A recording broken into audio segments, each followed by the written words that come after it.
here's another thing I tell my kids. I always say, if you're not having fun, you're doing it wrong. So life is always going to be tough. There's always going to be annoying things, but like you have to find like a way to make it fun. What is going on out there, ladies and gentlemen? Welcome to the Two Stunads Podcast. I'm Paolo. I'm Drew. What's going on, guys? And every week we sit down with entrepreneurs, business leaders, business owners. We talk about how they got started, their proud moments, their regrets, their lessons that they've learned, and everything in between.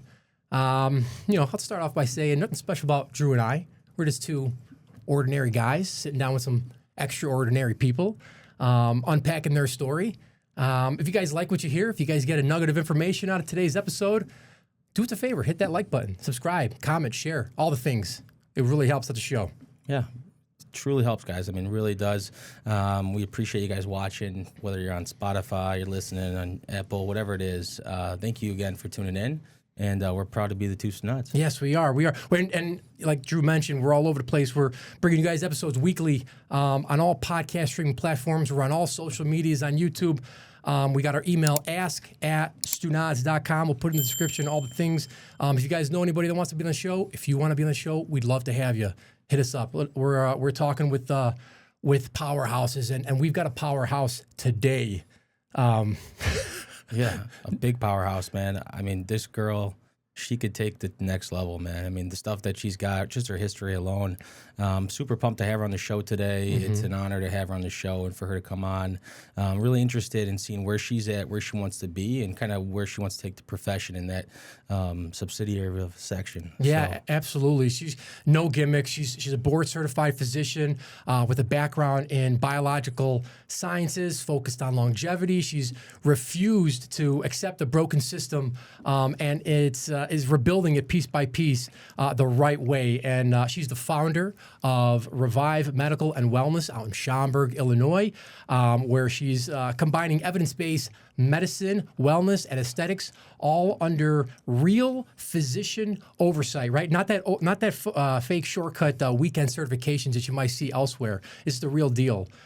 Services that she offers are, they include weight management, peptides, advanced skin, laser, regenerative treatments as well. Guys, everything is personalized with her. Everything is ethical. Everything is patient first. And I love what she says, that it's not about doing more. It's about doing what actually works. So I'm excited to dive in. I'm excited to talk to her. Without further ado, welcome to the show, Dr. Sabrina Indyk. Welcome, Doc. How you doing? Thank you so much. Of course. Such an honor to be here with you guys. Did we hit all the points? Yes. I'm sure there's a lot of stuff that we missed, but we're going to get into it today. We'll cover it all, guys. Yeah. How's your day been? Good? Yeah, it's great. It's even better now. Awesome. This is fun. This is my first podcast. I know. I did a little bit of home visits. I do that on the side Okay. as well. I do some wound care. But this is my first podcast, and it's fun because, I'm not used to talking about myself. Usually I'm interviewing people and asking them all their secrets and really diving into it. So I think now it's, the shoes on the other foot. Yeah, it is. Yeah, the tables are turning is what we like to say. Yeah, while you guys are listening or watching, make sure you go hit up her on Instagram and Facebook. She's got a really cool page, really cool stuff, got a great staff. But check her out as well while you guys are watching and listening to this as well. Yeah. So. Thanks, guys. Yeah. We like to start the show where we kind of just start from the beginning. Like, where'd you grow up? Talk to us about family life. We want to kind of build a foundation. Yeah. What can you tell us? Who are you before the doctor? Well, I'm not a regular doctor. I'm a cool doctor. Cool. I'm a cool doctor. All right. So a little bit about me. I was born in Germany, in West Germany, to Polish parents. And we immigrated here when I was about 3 years old. So I was very young. I don't really remember Germany, but we kind of, established ourselves in Illinois, Chicagoland area. And I've been here ever since, building the American dream. Nice. So I watched my parents work really hard. My father was a physician in Germany. He had 3 specialties. And they came here in search for a better life, and they hustled, and I watched them work so hard. And they inspired me and they motivated me. So I, pursued medicine, and here I am. And now I'm a business owner, entrepreneur, wife, mother, So yeah, I mean, taking it all in. It's now. a lot of hats. It really is. Yeah. A lot of hats. Are you the only child, or you got siblings? No, I'm an only child. So you said you were 3 when you moved here, and your dad's a physician. He's still in practice. Yes, he does family medicine. Did you get the bug from him, or how did you get the bug to wanting to help people? Yeah, so my dad's a physician, and my mom is a biologist. And, science was just really big in the household. So I remember as a kid, my mom would get me a microscope, and we would, look under the slides and look at cells. So I loved that kind of stuff. And I found out that I was a huge science geek. And biology and science just kind of came naturally to me. It was my favorite topic, my favorite subject. I did really well in it, and I understood it. And, I was kind of groomed for it, I think. Sure. Yeah, how's it being like having immigrant parents coming to Chicagoland, like not having family? How is it like growing up as like just a young Polish girl? Did you go to Polish school? I know we have a lot of friends and family that, their kids go to Polish school. Did you do that stuff or? So many great points. Okay, let's see. Where do I start? So we pretty much just had each other. And it was rough. My parents came here. We didn't speak a lick of English. And we had to learn English ourselves. I learned English watching TV. So I watched Sesame Street and Mr. Rogers, and that's how I learned how to speak English. I remember even going into, the public school system, and they were quizzing everyone on their colors, and I was so nervous. I had this anxiety because I didn't know the color purple and brown. I knew, like, the other colors. Sure. But, no, I watched my parents work really hard. They juggled multiple jobs. My dad had 3 specialties in Europe, and he had to start all over. And he had to learn English and then study for the medical boards. Right. So it took them a long time to even get a residency. Pretty much we just had each other, and my parents worked a lot, and I really respected the hustle. I never, resented them. I thought it was very admirable. I appreciated everything that they did for me. My mom worked night jobs. She worked like 3 jobs. I watched that. And you said, what was your other question? I'm sorry. Did you go to Polish school? Oh, Polish school. Okay. So when my parents first came to this country, they got like a letter in the mail, and, they wanted to recruit people to Polish school. And my mom saw a bunch of spelling errors, and she's like, I'm not sending you to this school. So I never went to Polish school. She just spoke English at home, and then we would go to Poland every summer, and I spent summers there, and then I taught myself how to read, and I just picked it up, in the household. I love that. Yeah, that's crazy. What are your parents' names? My mom's name is Elżbieta, and my dad's name is Andrew. Great name. It is great name. Name. Look at you dog. Applause to them, people. man. Good people. Yeah, good people. Applause to them, especially your dad. I mean, if you guys have, gone to med school or applied to med school, I mean, imagine coming from a different country, learning the language, then having to train and study for the U.S. boards, whatever state board that is. How many parts is it for you guys? It's 4 parts for me. So I'm trying to think. I mean, you have to do the USMLE 1, and then 2, and then there's a clinical, and then a 3, and then you have to do your residency, and then the boards for that.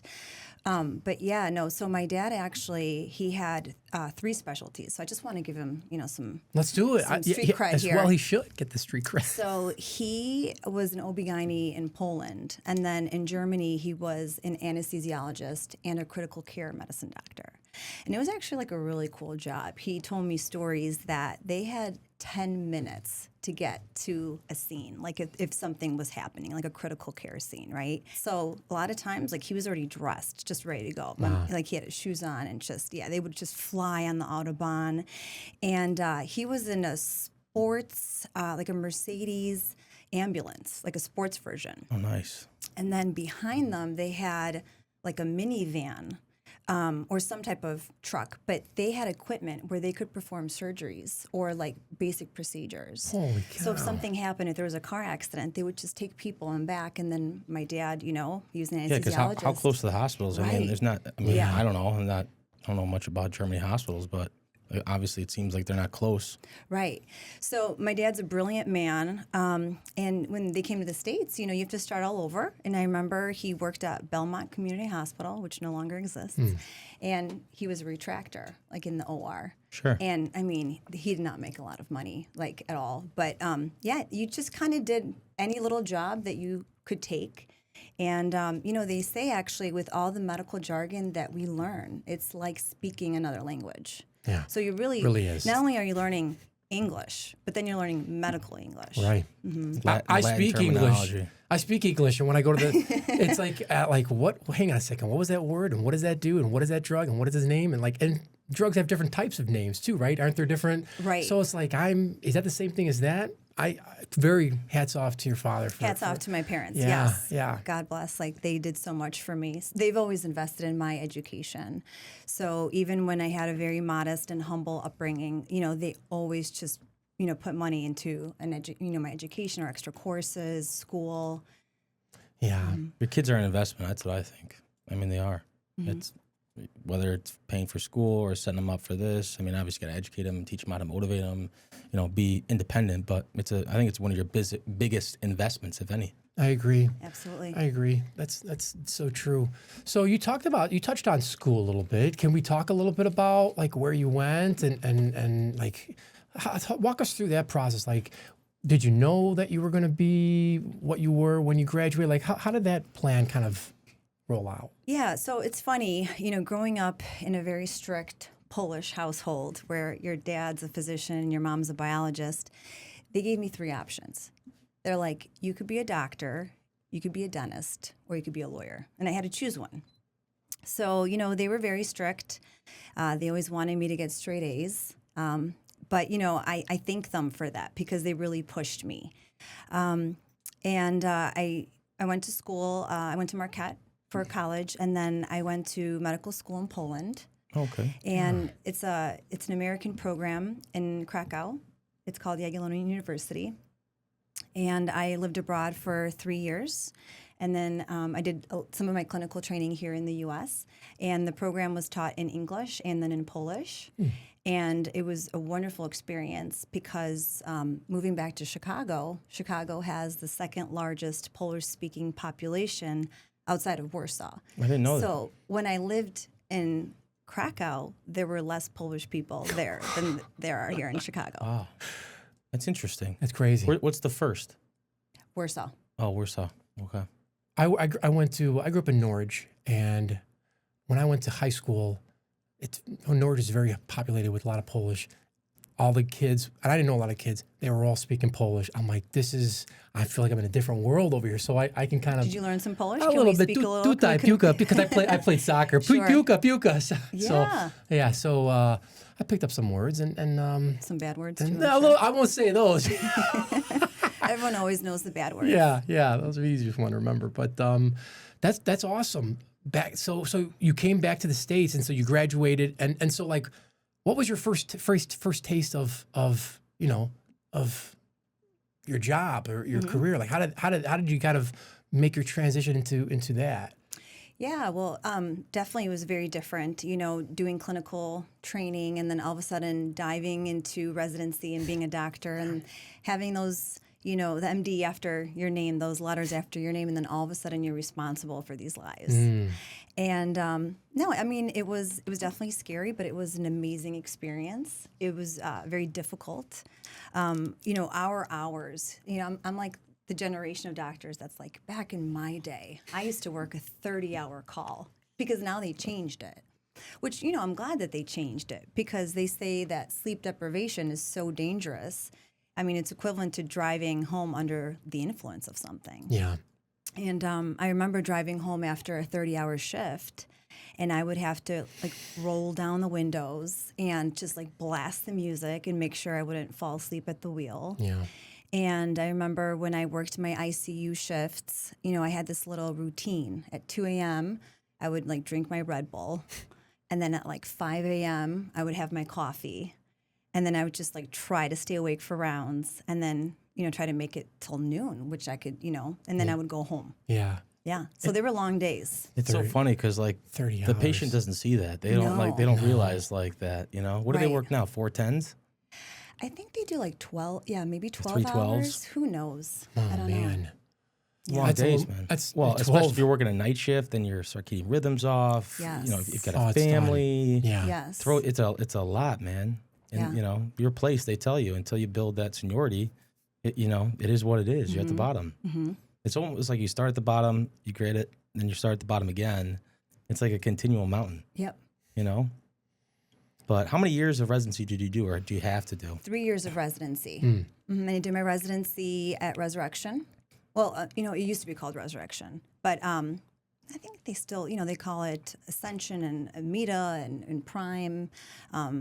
But yeah, it's near Norwich, Yes. actually. So And very I'm- close to where you grew I'm up. very familiar with Resurrection. Yeah. Yeah. And when you're doing it, do you float between different departments, or are you just locked into that and you're under one MD, or how does that work? So maybe I'll kind of describe what family medicine is, because people will ask me, they're like, are you an internist? And I'm like, well, I guess you could say I'm an internist, but I also do gynae and pediatrics, because internists don't see kids or women or deliver babies. So family medicine does all of that. And I say it's from womb to tomb. So we do it all. Okay. Mm-hmm. So we take care of the whole family. So when I was doing my family medicine training, we had specific rotations. So we would have like a cardiology rotation, pulmonology, ICU, ER, pediatrics. Yeah. And we just had, I think it was like 4 to 6 weeks of each rotation. You could do an elective if there was something that really interested you. Is there any one of them that you didn't like? Ooh, that's a good question. Or they're like, man, like this is difficult, or these patients are difficult, or, Hem-onc is just very difficult to, it's hard to see patients that are really struggling with cancers and just, seeing how fatigued they are and the side effects that they have from medications. And, it's hard to like stay upbeat. Oh, Like for in sure. that field. And I'm someone that always likes to joke around, Sure. but then, you feel like you have to like be a little bit different with certain scenarios. You have to adapt to your environment. So I think that was difficult to watch, but especially pediatric oncology patients. That's just really rough. Yeah.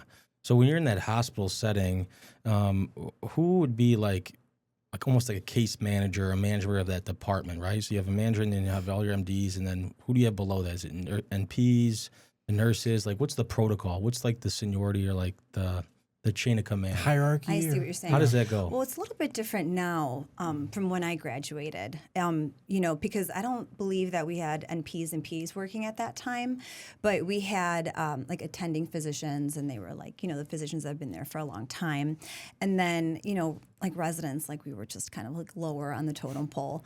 But, you have to be humble. And at least like when I was doing my training, like I like learned from the nurses, the RNs, like they were on the floors a lot longer than I was. And I was like, listen, like respect. Like I know I have this title, but I'm also just starting. So teach me everything that you know. Yeah. Yeah, those, what is it? What's it? They call it a nurse assistant? Or what's below the nurse that like these, there's a lot of these, I know a Medical lot of. assistant, MA. Yeah, medical assistant, but they work in the hospital like underneath the nurses that like basically not do all the dirty work, but whether it's help lifting patients or cleaning patients, like dude, some of those jobs are like Yeah. they're like tough, man. Yeah. My sister-in-law, she's a nurse at Lutheran General in the pediatric ICU, and just like to hear the stories, like what she's got to do to just get there, and then even she had an issue too with some of her hormones, just having to work night shifts, and just like you're forced to do it, and she had to jump through all these hoops, dude, just to like get pivoted from a night shift because these older nurses, they don't want to do night shifts. They got families. It's just it's kind of crazy. It's not easy. It's not easy. During that phase, 30-hour shifts and all that, did you ever question staying in medicine? Did you ever say to yourself, I don't know if I can do this, or like walk us through any of that? Surprisingly, no. Love it. Yeah, I just really enjoyed it. I know, I mean, you kind of like commiserate, with your friends and your residents, and then you make it fun, so it's almost like, well, who had it worse? Well, at least my shift wasn't like this. Like, I can't believe that happened to them.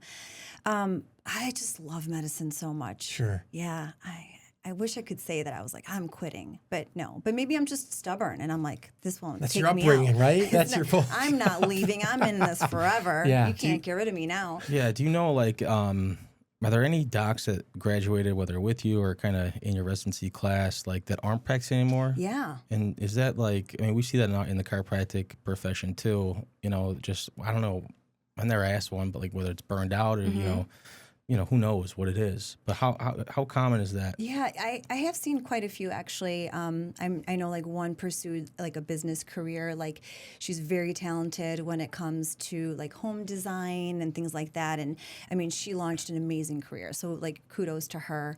I had some people. I mean, there were even some people that didn't like graduate, you know, from medical school. Luckily, the residents that were in my program, I think we had like 6. I mean, we all finished. But yeah, I'll have some, you know, doctors that are like, I can't do this anymore. Like the burnout is not worth it, or they hate family medicine, and they'll go like into another like subspecialty, or they'll just do like more administrative tasks, or a big one is like insurance appeals. Have you heard about this? Yeah. So I mean, people get creative. Yeah. Yeah. No, we see that. I'm trying to think. I think I started with 200 kids in the class, and maybe barely 100 graduated. Wow. On pace. So that's like half. That's a yeah, lot. it's a good point. I mean, they're long hours. I mean, it's like the thing is when I went to school, as soon as I graduated college, I went right in. I didn't stop. And when I first went in, I didn't realize like it's not just like kids my age. Mm-hmm. You have people that might be, you know, late 30s that have a family, and I'm like, this is odd. Yeah. You know, because like I'm looking back and like having kids now and family, like trying to manage the hours, whether it's your lab hours, your clinical hours, like Can't imagine doing I that. can't imagine doing that. you know, and then you got 2 kids at home with a wife, and you're trying to live on student loans, and you're just exhausted trying to study. Like I'm like, it's crazy. Yeah. Because that's one thing too. Like whether you're going to, you know, med school or chiropractic school, PT school, when you get in, you always think, oh, you know, just like the grade level, like whether it's high school and college, you know, freshman, sophomore, junior, but it's not. Like you see people from all different demographics where they might have been doing this for a couple of years post college, and then they're like, I don't like it, and pivoted. So that was kind of interesting to me to see like the different demographic of people and ages specifically. Yeah. Now let me ask you, in your program, was it pretty dramatic? Did you feel like there was a lot of drama in your class? You know what? There was, and I guess there's cliques or whatever. Like you know, at least in ours, people focus more on like techniques, like what type of techniques, which would I guess kind of be, you know, a subsidiary of like, okay, what kind of specialty do you want to do, right? And kind of like that. But there is, but like I would say the first year of school, it's pretty, you know, you get to meet new people. When I went to school, I didn't know anyone. So you're meeting people, right? You're meeting, okay, who are you going to study with for this? Who can help you with that? You're finding out, okay, where are the, you know, the quiet times in the library? Okay, it's almost like, you know, from college when you're a senior and your classes are, you know, only got a class in the morning and then I got a class in the afternoon, that's it. When you go to these graduate schools, like you're in class from 7:30 to 4 o'clock. And you got a lunch break, but it's like going back to high school. So you got 10 minutes between a class. You're carrying a backpack all day. You know, I was carrying an iPad and things like that, and we had printed notes too from PowerPoints. But, you know, I would say like there are a lot of cliques for sure in graduate school. I don't know how it is in medical school, but, and, you know, I'm not very much of a drama guy, but you can tell, you know, some people, you know, are like, I always hung out with the girls or the guys that, you know, just knew how to study or they knew what to study. You know, I was one of those guys that I was all about reps. I had to just make note cards. I had to write things down. Like I had one buddy, my roommate, his name was Ryan Maloney. He practices just outside of Detroit. And this guy would just open the book and he would just read it. And he would just go to class and listen. And I'm like, they're highlighting notes. I'm like writing this down. But he was soaking it up as he was soaking it up, reading man. it all. Like I never failed a class. The only, I failed one part of my part 1 boards. It was gross anatomy. And there was 5 parts in the first part, and knowingly enough, they have, I don't know if they have for you guys too, but they have like board classes. It's almost like prep. Yeah, like board prep. Exams, yeah. And at the time, it was like, I don't know, it was like $1,500 for this class. And I'm like, oh no, I don't want to take out the extra loan. I'll just study this and that. And then I did it for the second round of boards. It's like, I'm not having to take over another board or another, you know, section of the board. And it was like, dude, I knew all these answers because these board exams, guys, it's not just the information that you learned from your actual school. Yep. Okay, they take all the med schools, they take all the chiropractic schools, all the PT schools, and they grab questions submitted by the staff. And then they make these tests. Now, a lot of these tests, too, they have repetitive questions or common things, but there's some things that I'm like, if I didn't have that board exam or prep, I wouldn't have known, just because my school may not missed it or they glanced over it. And it's all at the discretion of the teacher, the professor, right? So whatever the professor is teaching you is what you're going to learn in that. And I don't know how it is with med schools, but different schools have different philosophies and different principles on how they teach things and what they teach more of, right? And that's a big thing, too, because like if I talk to somebody from a different school, like, it's right off the bat, you know if they went to your school, they know it's a different school, just based off the principles. And I went to the Fountainhead Palmer College in Davenport, Iowa. So that's where chiropractic was founded, and it was like in the roots. So it was kind of very principle based, very, in it. But yeah. Yeah, that's true. They teach you like how to take the test. For the prep. Yeah. And that's the thing is that, a lot of times it's like buzzwords. Yeah. Acronyms. And, which I really don't like because, especially like for family medicine, there's like different approaches, right? And a lot of times like these these answers, like you can have more than one correct answer.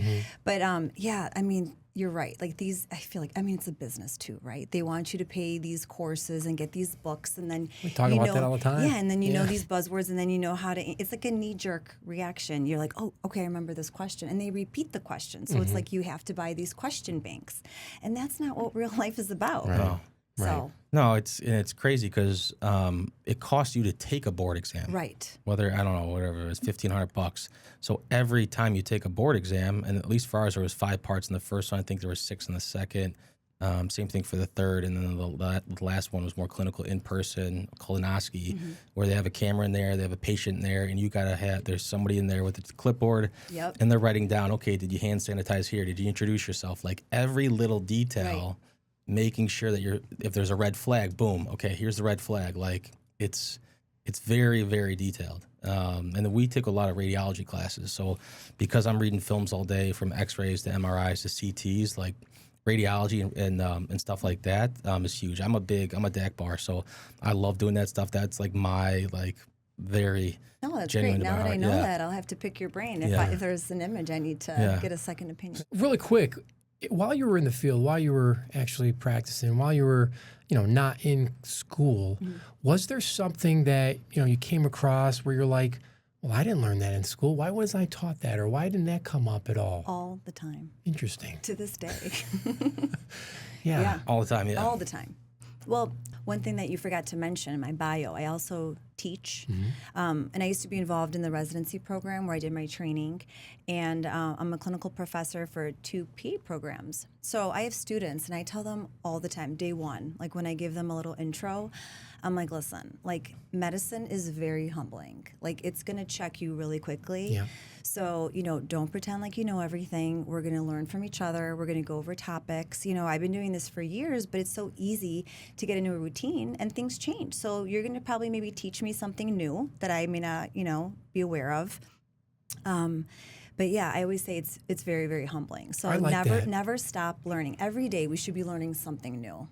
Yeah, I second that for sure. I mean, I know I'm part of a bunch of Facebook groups too, like with radiology stuff and just things like that. Because I'll be honest with you, when I graduated school, they just teach you how to pass your boards. Exactly. They don't teach you like bedside manner. Yep. They don't teach you like how to run a business.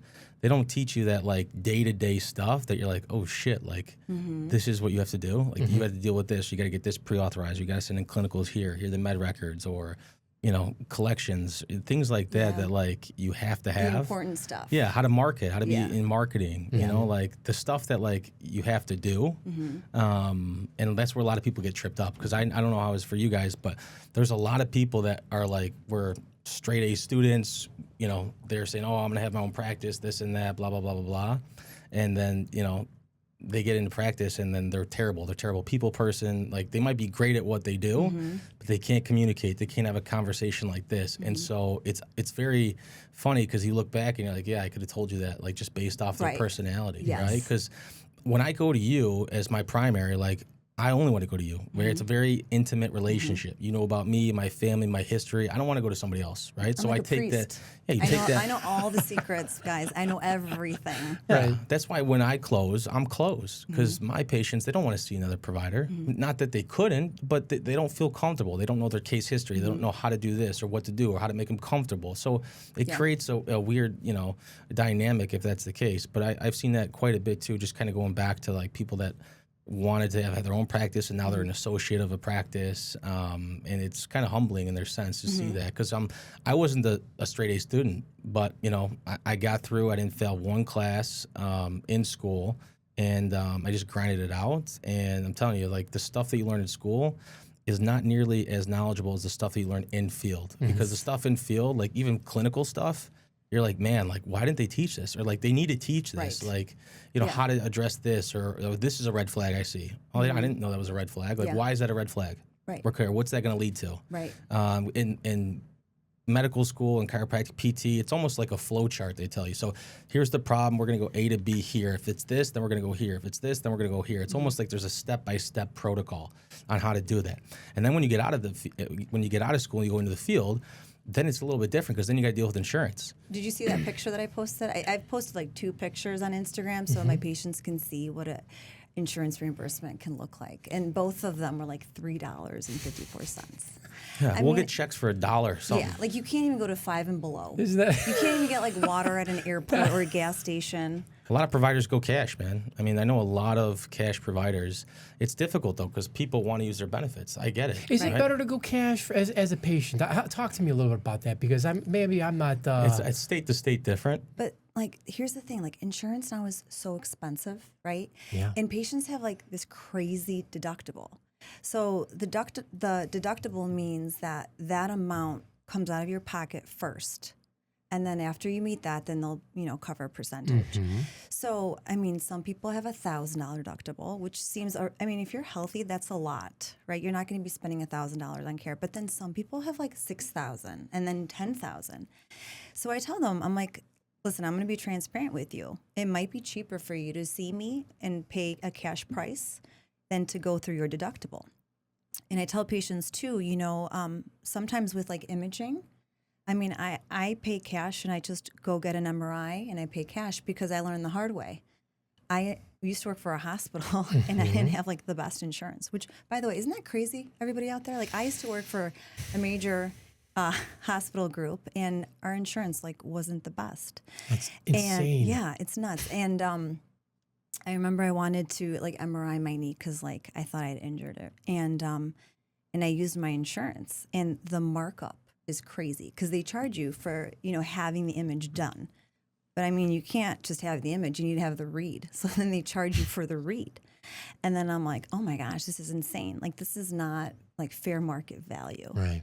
So I tell my patients, I'm like, call around, find out which imaging center has great prices. And my office can also help with that. We have some places, and whenever I need something, I know that I could pay like $200 or $300 for an MRI, right, instead of going through my deductible and like using $1,000 and paying $1,000 out of pocket. Yeah. So like cases like that, I like to like tell my patients, just so, I don't like getting surprise bills. Nobody does. Nobody does. Yeah, you got to educate them. And this isn't something that happens on a regular basis. So people aren't really educated. They don't know which way to go sometimes. Either do you as the doctor coming out of school. Sure. You don't know. You don't know. I didn't know. And then, they don't teach you insurance in school, dude. Right. No, and then they see these bills and they think that you're collecting that. And Yeah. this is why I'm posting a $3 checks, so people can see that I'm not collecting the crazy sum. Because here's another thing for people that don't know this. The prices are like these arbitrary, like made up prices, right? And then You're talking about the fee schedules. So, like, I'm saying, like, if you want a procedure. Sure. Or if you want to go to, like, the ER. So, ER, yeah. if you go to the ER, the first thing they do is give you some IV fluids. And then they charge you $900 just for the IV fluids. But, like, a bag costs $20. So, we don't see that $900. Somebody else sees that $900. Right. So they pretty much, like, put out these crazy prices, and then they know that the insurance companies like won't pay that, and then they like try to negotiate. It's very messy. And then here's another thing too. It's the worst, dude. Sounds messy. And here's another thing too. The fee schedule, I don't know how it is for you guys. It hasn't changed. It changes pennies. Pennies. Well, I don't even know what my fair fee schedule is. And this is what's really messed up is I don't know what I'm supposed to be allotted for like a particular visit. And it's not public information. You got to request it. Well, even if you request it, you don't know. And we know that hospitals get more, and then private practices, they don't want you to get that same amount. It's almost like they don't want people to go into private practice. They de-incentivize it. Yeah, I mean, if you go to, like, for example, like a wound center, you're paying that facility fee, and then the prices are completely different than if you come to a private practice. So when I was trying to have these agreements with these insurance companies, I picked someone that I had heard about from Florida, and she did contracts for hospitals. So I thought, maybe she knows what these rates are. She doesn't even know. Nobody knows. And there's no transparency. So we're really just kind of like going in blindly and being like, well, we accept this for, this level of service. So with my practice, I had to say, sorry, but I'm not working with you guys because these offers were low ball offers. Yeah. And I mean, like, we have to pay for the electricity at the end of the day. And of course. The rates, the reimbursement rates were insulting. They don't match inflation. No, they don't. So inflation goes up, and then reimbursement always goes down. That's backwards. And then I'll tell you another thing that happened It's frustrating, with me. man. So this one insurance company, which shall remain nameless, they wanted me to take two types of plans, like HMO plan and then a PPO plan. But with an HMO plan, there's an administrative burden. You need to hire people to do all the paperwork and the approvals and the referrals and the authorizations. And as a private business owner starting out, like, I can't pay someone for that. So I told him, I'm like, I can't hire more people. So I just want to deal with the PPO plan. And we were going back and forth arguing, right? And then they finally agreed, but they didn't tell me. And then they tried to cut the fee schedule For the PPO. by almost 40%. Yeah. And then they didn't tell me this. Actually, someone that was helping me, they caught it. And I said, you know what? You just broke the circle of trust. Yeah, I said, out. We're done. Out. Yeah. And it's not like you can just call or submit some online like you want to be a network. Like, there's a lot of paperwork to get in network with these companies, man. And it takes like 6 Yeah. months. And you have to pay people to get you in network. Like, you have to pay a billing provider or somebody to actually call, put on all the authorizations, sign all the paperwork, Yeah. do all this stuff. Why is it so difficult? I don't know, dude. Why is it Well, so it's a difficult? business for somebody. It sure is, yeah. I mean, but it's health. It's, Right. It's for your own good. I don't understand why they make it so difficult and so convoluted to really grasp. There's a lot of red tape. It really is. These are the things that I'm realizing now, right? So the other day I asked my biller, I was like, how much is a reimbursement for this particular finger prick stick? And she's like, oh, that insurance will pay you back $11. And I'm like, okay, but the cassette is costing me $25. So, I mean, you have to like constantly just find these things out by yourself. And you're like, okay, well, that stinks, right? Yeah. So like, maybe I'll send them for outpatient labs then. And, you just, You're cutting the best constant- treatment for the Yes. patient just based off the cost of losing in business. Yeah. Right. Which it's bad for the patient because you're not giving them the gold standard of care that they deserve. Right. And so what are you going to do? Are you going to choose taking a loss and losing your business or helping the person? You're put in this pickle, per se. And it is what it is. That's another thing they don't really teach us is like ethics. I mean, they have a few questions that kind of like repeat themselves, but like every day there's some type of like ethical dilemma that we have. Yeah, like if I don't, like let's just say somebody stops treatment with me. If I don't actually hand them off or give them a referral, that's called abandonment. I could lose my license for that. I want to pivot. I want to ask you, all these things that we're kind of talking about that we're bringing up, were these things that you saw along the way while you were working for this hospital and eventually, like I want to talk about a little bit of the transition from the hospital to your business, Private right? practice. Yeah, your private practice. Talk to us a little bit about that. Like what? Well, how long were you in hospital? medicine? Yeah. Yes. About 13 years. 13 years. I love how you call it corporate medicine. That's a good term. I like that. Yeah. It is. It is. And what happened? Why did you leave? Well, unfortunately, private equity came in and they decided to terminate my clinic. So I had to decide, am I going to switch to another medical group? Am I going to be employed by corporate again, or do I go private? And, it was a huge shock to all of us in the clinic because, I was seeing like 30 patients a day. And for family medicine, like that's a lot because people really they unleash everything. A lot of charts, a lot of notes. They unload a lot of stuff. And, you're taking care of like the whole person, right? Family medicine. So it's, you're trying to have this relationship. You're trying to figure out like what's their mental health like? Like how are things going at home? You're trying to talk to them. You're trying to be human. Yeah. And then, because let's go back to how expensive it is for each visit. Sometimes people will save everything for that one visit in a year. And then they'll come in with 5 or 6 problems. And, you can't address all of that because if it's an annual physical, it's an annual physical. But sometimes I feel like I have to. I feel horrible if I don't. Yeah. We're only human, right? So, we were really busy, so it just didn't make sense to me. But I just decided I can't work for anybody anymore. And there was no appreciation. That's what's so unfortunate in healthcare is, maybe we were slightly appreciated during COVID. And then there was that time when people really disliked us, and then it's just it's hard. It's hard because you want to help people, and there's so many frustrations with the system, and people are understaffed, and then there's all these cuts, and people have to understand that in hospitals, it's a business, right? So they're always, cutting, it's always the bottom line. So they're always getting rid of people, and they're dumping more things on other people's plates, and then they're overwhelmed. They're overworked, they're irritable, and it's just it's this chain, right? Yeah. But anyway, so I was so upset, and and I was thinking about joining other groups, but the offers were horrible, and they were offering me things that like a rate that was lower than when I was first starting, and it was just ridiculous. And then the terms were horrible. Double the workload, probably. Yes. I mean, it's what are you giving me here? Exactly. Going backwards. Yeah, exactly. I mean, when I was first looking for a job as a resident, I was so excited. And now I was on the phone, and I could tell I was very upset with the conversation. And it was insulting, honestly, especially after so many years. So I was angry, and I used that anger as a tool to sharpen my sword. Love that. And I was I'm not working for anybody. I was I'm done. Peace out. I'm going to do my own thing. Yeah. I love that story. And it kind of is a little bit, similar to my story as well, too. And just dive into it real quick. I was working for a company for 10 years, and private equity came in and shuffled things around, and my job was moved overseas. And I said, this is insane, and I'm not working for another company to have the same thing happen.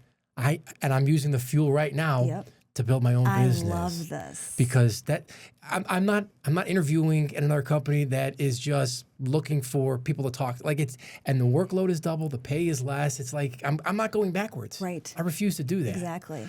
So isn't it so liberating? It feels great. Patients will come to me and they're like, Dr. Indyk, you look so much happier. Oh, that's great. And my husband will be like, your jaw's not as clenched and you're nicer at home. And love that. Yeah, my kids can sense it too. And I love, watching them, watching it through the eyes of my children.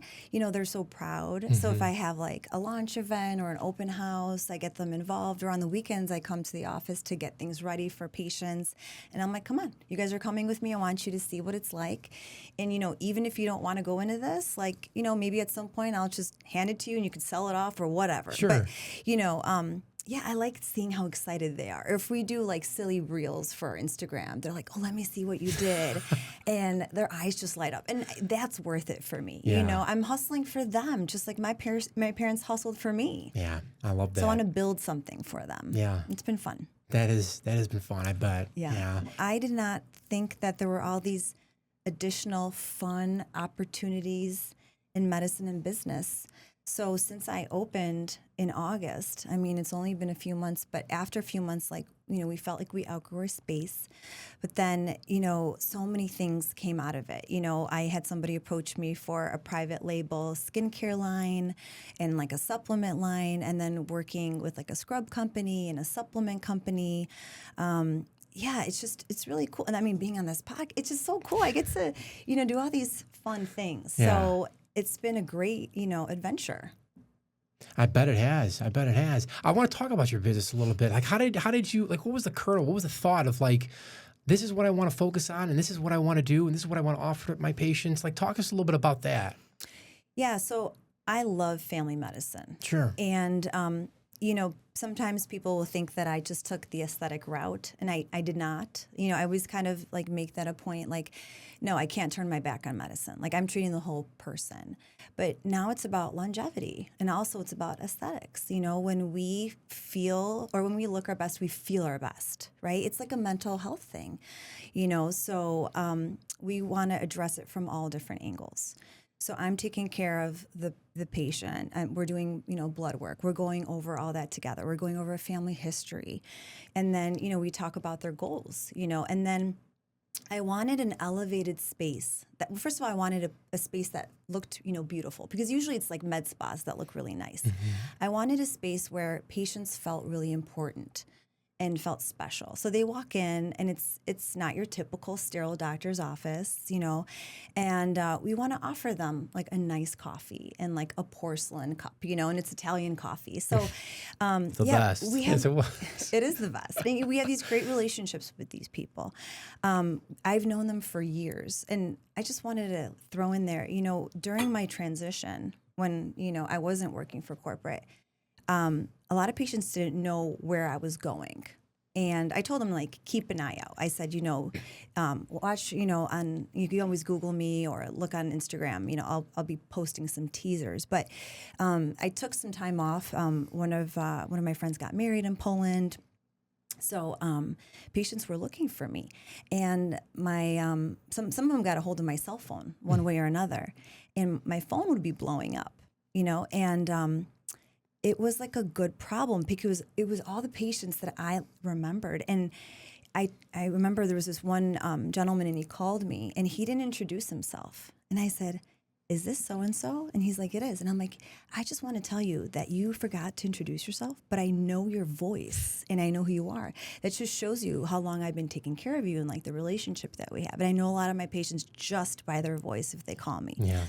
So going back to your original question, I'm sorry. No, this is great. Digress. This is great. But I wanted a space where they can feel calm and like an elevated space, which everyone deserves. It's not a factory of like seeing patients in and out, because back with corporate, I was seeing 30. Yeah. And I'm significantly cutting my volume so that I can spend that time with my patients. Quality. It's quality time. Yeah. And, it's a elevated atmosphere, but it's not like a place where, patients can't bring their kids. So like I tell them, I'm like, yeah, I have a sofa. You can have snacks. We could put on a cartoon. So while we're examining the kids, if mom wants to get microneedling done, then we go to the room next door, And what I love about like my staff in my office is, the other day, Ivona, my practice manager, she was even helping watch the kids. Like they were in the waiting room, and like the mom loved that, because she just wanted some time to, have her exam and then get a treatment done.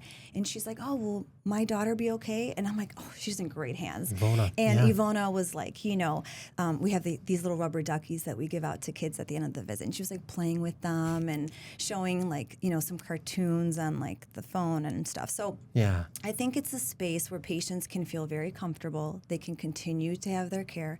And then we have additional modalities. And let's be honest, I want to use them too. I don't want to pay somebody else. for sure. So after hours, I'm doing my microneedling or my M-Sculpt, and, I'm using all these awesome things that I have in my office. Yeah. So it's great to have it in one spot. And then who wants to drive all around Chicago with like traffic and everything? We don't have time to go to like 3 different places. Agreed. So I'm just trying to keep it all in one place. And real quick, back to your staff. Your staff is amazing. The best. Drew and I, we met them, and, The best. and Ivona's awesome. Everyone's so friendly. Yeah, and can I tell you something? Please. Ivona and I have worked together for 13 years, and we have never had a fight or a tiff, which people like don't believe us, because they're like 2 women working together, seeing each other all the time. And she's like family. She's like my sister. She's like my best friend, and she knows like my family. We go on vacations together, but we, at work, it's just the best time. Yeah. And and she's also like my business partner, right? And she's very involved in the practice, and she offers services as well. There's opportunities for everybody, and we just all have fun together. And a rising tide lifts all boats, right? I love that. Yeah. I love that. It's a great line. Yeah. It's a great it really line. is. Yeah, the staff is huge when you're in private practice. It makes or breaks you, for sure. Well, and that's another thing with corporate. You know, when I worked for corporate, people were so frustrated that the people that were answering the phone, well, first of all, it was like automated, right? And they had to Yes, it press all was. these prompts. Yep. And then when you talk to somebody, you know, sometimes they're like frustrated because they're like overworked, or there's like 10 phone calls coming in at the same time. And then the patients are so upset before they even see you. So then you walk into the patient room and then you're trying to like calm them down and like, you know, smooth everything over. Right. I'm so glad I'm not working for corporate. Yeah, it's brutal. It's so good. I'm going to ask you something. When you were working for corporate, you said you were seeing 30 patients a day. Yes. Can you talk about the time that you spent There with was no each? time. Maybe. Yeah, like there's no quality. There's no relationship. And it sounds like you really enjoy talking to people, connecting with I do. people. And you didn't get that at all. You know, that was the reason why I was delayed all the time. So to all my patients that always had to wait for me, I mean, that's what happened because, you know, you're stuck between a rock and a hard place. Patients want to get in, right? And they're sick or their children are sick. And I understand that. So I want to get them in.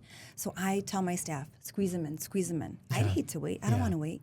But then that comes at a cost, right? It does. There's no solutions. There's only trade-offs. So then some patients are waiting and then they're so frustrated. And then I tell them, I'm like, I'm so sorry. You know, I had to take more time with the patient, but, you know, rest assured, if you needed that time, I would give you that time. And, you know, for the most part, you know, people are understanding, but a lot of times they're not. And that was another frustration working for corporate, that I couldn't like do my job because nobody was happy. The staff wasn't happy because they were understaffed. And then the patients weren't happy because they had to wait or they couldn't get in to see me. It's a mess. It's a mess. Yeah. Yeah. Yeah, and on that point, like with patients and giving them time, man, just like the energy you have to dial in with every patient to give them your best is physically and mentally exhausting.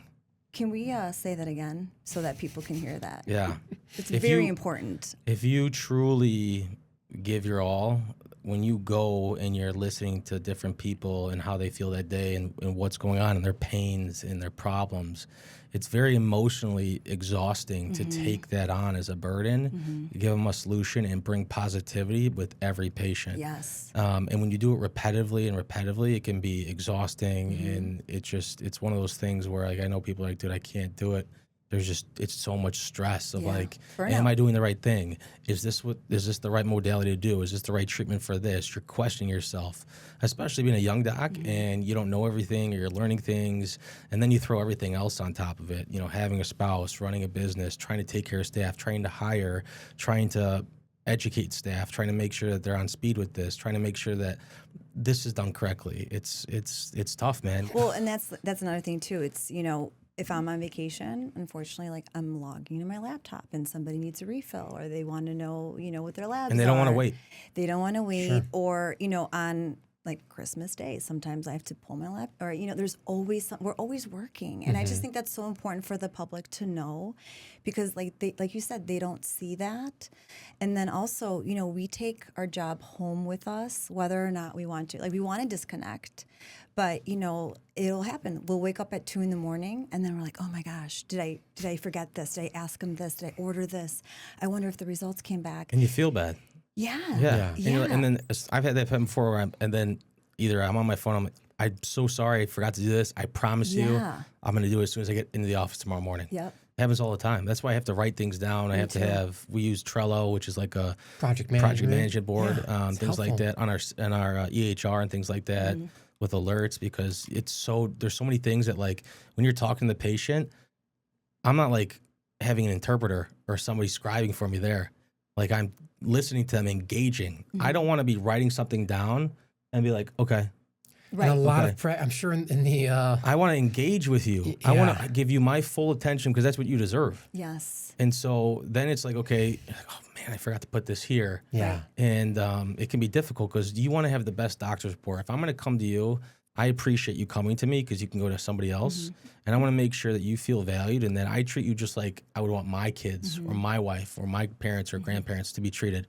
You know, and I can't stand it when you go to an office or you go something like that, and it's you feel that like animosity that like I think you're a number, you're a number. Right. And, People can feel it. Patients can feel that right away. I don't want that, man. I don't want Yeah. that in my office, and I think the staff definitely understands that they don't want to be in that work environment either. And Yeah. it's tough, especially when you have to pay bills, you know? Yeah. Yeah. When you were starting your practice, who was your support system? Who was behind you saying, yeah, you can do this. Let's go. You got this. Definitely my family, my husband, my parents, my kids, my friends. It's funny because there were some people that, they told me, like, don't do it. Yeah.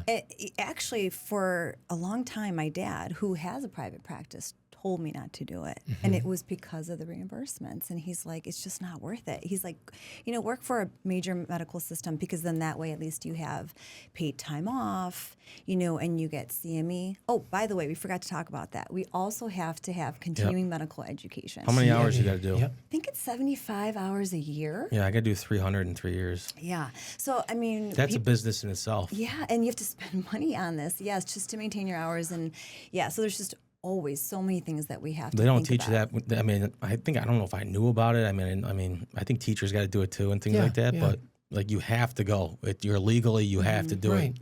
And it's like these seminars cost money and time. Time away from your practice, time away from your family. Yeah. You have to pay. Then you pay for a hotel if it's somewhere out of state. A convention, and it is what it is. It's a law. Yeah. Yeah. Can we talk about your husband? How long have you guys known each other, and how is he? How'd you meet? Yeah. Yeah, so we actually met in high school. Really? Yeah, and I was in the same Spanish class. He's a year older, but I was smarter in Spanish. So What's his name? his name is Steve. Steve. Shout out Steve. Hope you're watching this, buddy. Yeah. He's been amazing. He puts up with me all the time. No, but it takes a very strong personality to, be married to someone that's in medicine because you're literally married to medicine. Yeah. And your spouse feels it. You take an right? oath. You really, yeah. Literally. Yeah. But yeah, so we met in high school, and then we also happened to be in the same college, and we were friends during college, but we didn't date. We actually didn't start dating until I was in medical school, and we did like the long distance, and and we have two And that's beautiful tough kids. in itself because I did that too. Yeah. I did long I distance bet with my that's wife. not easy. Yeah. Yeah. How old are kids? You have two, you I said? have two kids, 11 and 9. Nice. Boy, Yeah. girl? My older is a boy, and my younger is a girl. Nice. Yeah. That support system is it's what drives you, it motivates you, it keeps you going. And I have it with my family. Sounds like you have it with yours as well, and I know you have it with yours. So. I don't know. Do you know how many people in private practice besides your father that are like our age, 30s, 40s? Well, you know what's funny? I think the pendulum's actually swinging now. Because I remember, like, when we got out of residency, like, nobody wanted to go private for that reason. But I think now we're all just so fed up with corporate, and we're realizing that we're being exploited. So, I mean, like, I went private. Actually, one of my buddies from residency, he's been private all along. And when I called him, he's like, finally. It's about time. It's about Come time. join my team. Welcome to the good guys. And then actually another girl from my program just went private. Another girl wants to, go private. Right.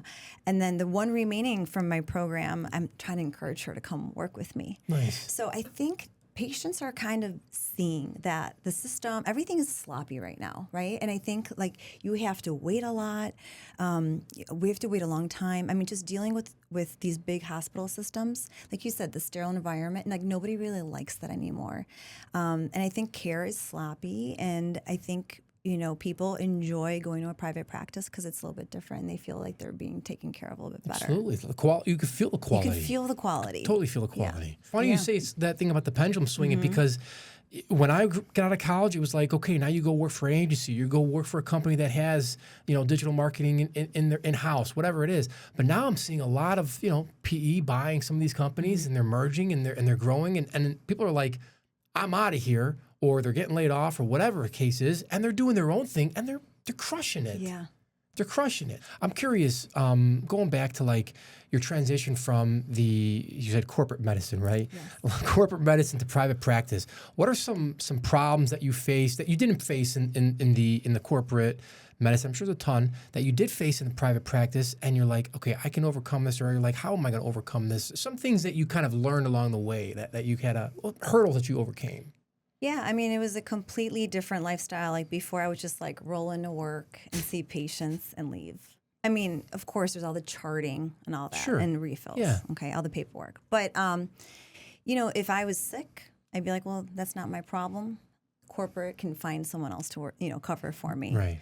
Or my partners would cover for me. But now it's like you said, a lot of hats. We're juggling like a lot of balls. So you have to figure out inventory. You have to, even negotiate contracts when you're ordering supplies, because you have to make sure you're not getting ripped off. And then you want to make sure that you don't run out of something, like when a patient's there and they need it.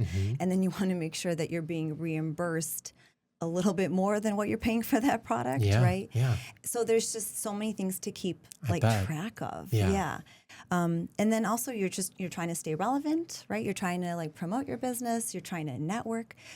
There's social media, which is exhausting, but that's kind of what you have to do. Yeah. And then, you have to pivot, like you said, right? So like, are patients liking this service? No, they're not, or maybe they want this. Okay, well, let's bring that in. But then, we have to get like credentialed for that, or we have to do a course for that, or we have to get a certificate for that, liability. I mean, there's just so many things. So you're always thinking like, okay, like what's the next step? Like what can we offer? And then also you're trying to, offer like customer service too, because you don't know who's going to leave you a Google review. And that's So another true. thing too that I just kind of want to mention. Like you brought up a really good point. Like, we're human, right? So we're all just trying to live our lives, and we're trying our hardest to come in and give, have like our A game on, right? Like we're trying to give it our all and do it with a smile on our face. But, we're always going through our own stuff too. And if somebody catches you, like on that off day, like, does that mean they can, go to Google and like leave a review? And a lot of times, actually what frustrated me with corporate medicine is that I would get a Google review, not based off of how my performance was as a physician, right? But it was everything else. It was the staffing. It was the fact that they weren't answering phone calls, that they weren't calling back, that they were, grumpy at the front desk. And it was stuff that like I had no control over. So like I had to smooth it over. But, you're just trying to always make sure that everything is going smoothly. It's like a swan, right? That's like floating in the lake. You want to like have that poise, and you want to look like really elegant and everything's going great. But like underwater, it's like, oh my gosh, do we have shredded. this? Yeah, we're late. We're behind schedule. This pharmacy is telling me this isn't covered. Like, we have an ethical dilemma. It's just like, what else can we throw? To follow up on those reviews too, like people don't understand. When somebody leaves you a review in a medical practice, I have to abide by HIPAA. Yes. I can't respond. Thank you. Expressing the situation because of HIPAA. So you're almost handcuffed because somebody could say whatever they want, but I can't legally say anything about them or anything about their health history, right? Or else I'm at fault. I'm breaking HIPAA. Right. Well, and it's funny because like during my transition, they did not even release letters initially, like that we were going to be leaving, and you legally have to, and we were like on top of that. Yes. And eventually like my patients got letters, but it was like very delayed, but then they didn't tell them where I was going. It's unfortunate. I mean, then questions pop up, and it's like, well, hold on a second. Up, let's figure out where Dr. Sabrina went. And that's abandonment. I mean, that's literally, dude, you lose your license. That's why you have to. If I disengage from a patient because, it's not a good fit, like I have to legally refer them to somebody. Like it is what it is, or else somebody could come back and say, hey, well, he didn't tell me where to go. And they're always going to choose the patient over the doctor. Yeah. It is what it is. So, but those are like a lot of the pitfalls. I wouldn't say pitfalls. That's just a lot of hurdles that you don't see. That you got to oversee, that nobody sees. And I want people to listen to this and be like, oh my gosh, like they're complaining or this and that. We're just trying to open up and show you guys on the back end what things are, okay? Because we're not talking about like the great experiences that you have. I mean, there's experiences where we have people that have come in and the next visit, then they're crying. They're so thankful. Those are the experiences that like you cherish. Yes. We're talking about a lot of the negative things, the hurdles and stuff like that, business-wise and treatment-wise. But when you get a good review or you have, a patient bring in gifts for Christmas that is not necessary. We're extremely thankful. We have people that bring us, baking stuff. Yes. I mean, just, it's nice. It's awesome. You're very appreciative because they value like your time and energy. Yeah. And you feel appreciated because again, you're a person. Yes. I'm not just a physician. Like I'm a person. Like I have feelings. Yes. So when you don't have a good experience, I don't have a good experience. Right. Yeah. it's a letdown. And if you care about your people and you care about your practice, like you don't want that to happen. You try to eliminate that at all costs. But sometimes, like you said, it's not you actually the provider that causes the bad experience. But I can't be every person in the clinic. Right. I can't answer all the calls. I can't talk to you about everything because it's impossible. Right. You know, and so you have to rely on your team. That's why training your team on protocols, SOPs, how to do this, how to do that, and streamlining it makes it easier. But it's a constant. You get a new employee or something happens, like it is what it is. Yeah. You know, and I always tell our staff, like for older patients, open the door, help them out. Like how would you want to be treated? Right. How would you want your grandmothers coming in or whatever, you know? And that's just being a good person. Level love of that. empathy too. Yeah. Level of empathy, just making sure Yeah, that well, you're know, more comfortable. I mean, in what corporate setting have you ever seen somebody come behind the glass, open the door? Right. Like, Yeah, we'll help them fill out the registration forms. That's true too. you know? Yeah. Or their, you know, coordination of benefits or whatever, or explain things. You know how many patients have come in and be like, you know, you're the first person that actually took the time and explained what's going on and why I have this issue. Yeah. And I'm like, That's the quality of care that you don't see anywhere else. to me, it's like, though, it should be a standard. Right. Well, it Right? ain't. A lot of people will throw up an x-ray, be like, this is what's going on, boom, we got to do this. And they're like, Why? they don't What? understand. Yeah. I mean, you seeing films all day or whatever, but the patient, that's the first time they've seen it. Right. They have no clue. Right. Okay, like show them this is what normal is. This is what we're at. Okay, because of the situation, like this is what we have to do to get you where you want to be. Does that make sense? If it doesn't, let me know because I want to make sure you understand and have a clear understanding. I don't want you to come to my office and be like, he was talking all this medical jargon. I have no clue. That's the worst feeling. I try Right. not I to. hate that. Yeah. I try not to use a lot of medical terminology too. because if somebody was talking to me about building a house, I'm not a contractor. I've never built a house. Yeah. Or electricity or anything like that. I have no clue. 100%. You know, 100%. I'd be like, dude, I have no clue what's going on. I mean, like, you'd feel uncomfortable. Right. But Talk to me about. I want to go back to Revive for a minute. What are some services, some offerings that you have that you're What's your particularly favorite proud service? of? Yeah, talk to us a little bit about those. or what are your services for men versus females? Yeah. Okay. So, I mean, I offer annual physicals, right? So we do annual physicals, sports physicals, and acute and chronic care. So, like I said, from womb to tomb, we do it all. So, like any autoimmune conditions, you know, coughs, colds. We do gynae. I see a ton of pediatrics as well. A lot of elderly patients. And then, you know, because family medicine does everything, we've always done a lot of dermatology. But, you know, people kind of like forget that. It's funny, like they'll come in and they're like, oh, can I have a referral to a dermatologist? And I'm like, okay, like for what? And they're like, oh, acne. And I'm like, oh, I can help you with that. Yeah, we do this all the time.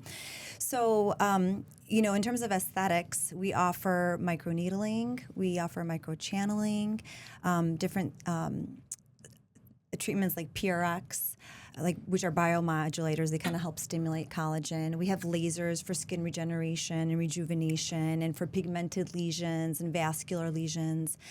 And I'm offering actually, I have a new device in my office called M-Sculpt, which is pretty amazing.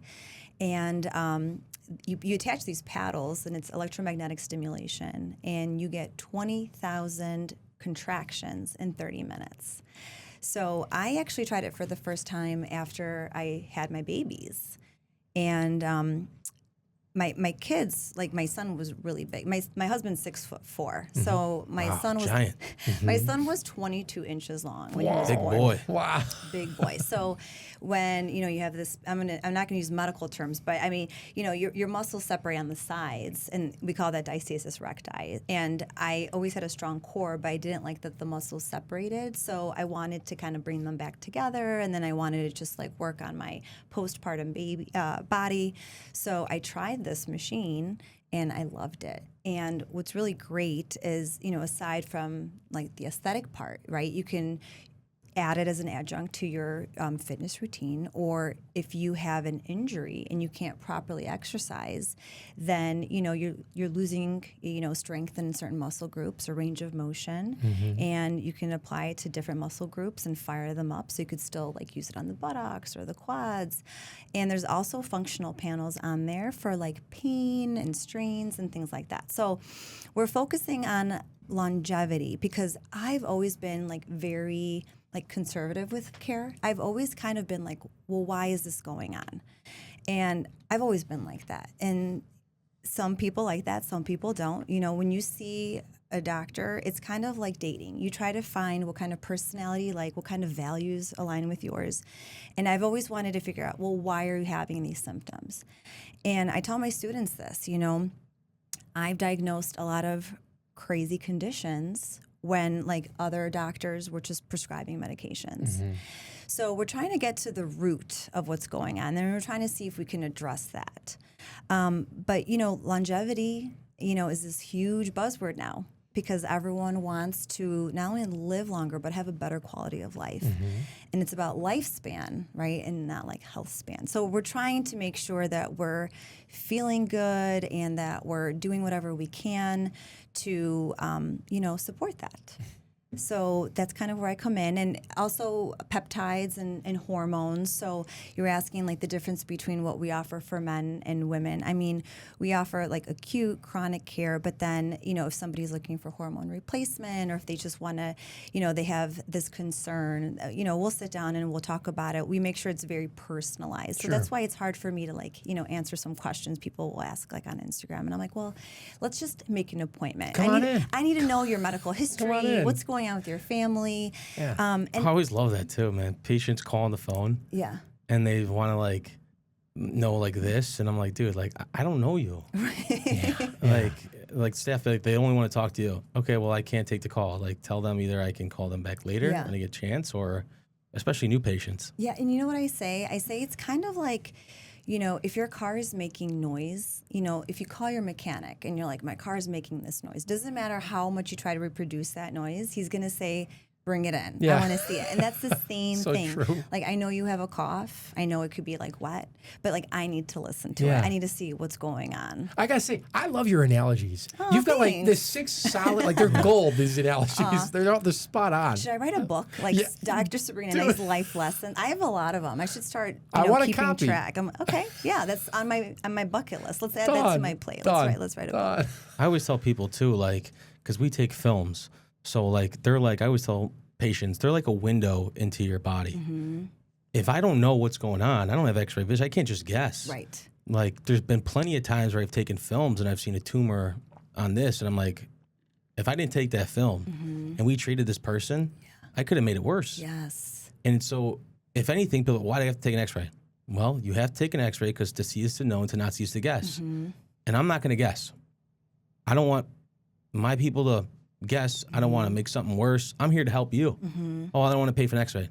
Okay, well, unfortunately, this is our standard of care. This is our protocol. And there's times where we've had to turn patients away. Yeah. Not because I don't want to help them, but I'm not giving the best care. Right. I don't want to guess. Right. I mean, think about how bad I would feel if you hurt somebody. Yeah. It's the last thing you want to do. Exactly. Being in medicine. And I think, Dr. Drew, what's so similar between you and me is that we treat every single person that comes in through our door like our family member. And I always tell my patients, I'm like, listen, I'm going to tell it to you straight. You know, and you may not like what I have to say, but I'm very honest. And I think that's like part of my appeal to some patients is like, I don't like to sugarcoat things. And I'm like, listen, you know, like this is what I don't say like this is what I would do, but this is how I would explain it to my friends and family. But, you know, we try to be an advocate for them. We want what's best for them. Yeah, I always preempt it as I'm going to give you the best recommendations to get out of pain as quick as possible, but to have a long-lasting change. I like that. They're not going to be based off insurance. They're not going to be based off of cost. They're going to be based off of what you came in to see me, and you're asking me to get you to point B. If I can get you from point A to point B, these are the best recommendations based off of what you need, not all these extracurricular factors that go into it. It's personalized. It's personalized. Very personalized. Yeah. And that's one thing that I want to mention, too, because you know, you have a lot of like med spas, for example, that open up, and you know, patients will be like, "Oh, congrats on your med spa." But I just want to clarify that, you know, I'm still, you know, Dr. Sabrina Indyk. I have a medical office, and then I offer these adjuncts to, you know, your care, because it's so important that somebody is overseeing everything and making sure that it's ethical, right? And integrity is being honest when the other person's not looking or when no one's looking, right? So that's something that I just always want to stress and tell my patients that, you want to go to someone that is well-versed to explain things to you, that has a very good medical background, medical knowledge, and that they tell you the risks and benefits, because a lot of times people will go somewhere and it's a business. Like, sorry, that's the truth. And there's all these places popping up and they'll just give anything to anyone and you don't know like where they're getting it from. And, with everything, there's going to be some type of trade-off or some type of side effect or risk. And I always say, like, nothing's safe. You can, even leaving your house, there's some risk involved. So there's always some risk involved. If you don't have someone sitting down with you and telling you that, then like that should be a red flag. Why wouldn't you want that option too? I agree. Mm-hmm. I mean, to me, I see your practice as like an integrated practice. Okay, it's not just holistic. It's a balance. It's a blend, which is what people want. People don't want to just take this prescription.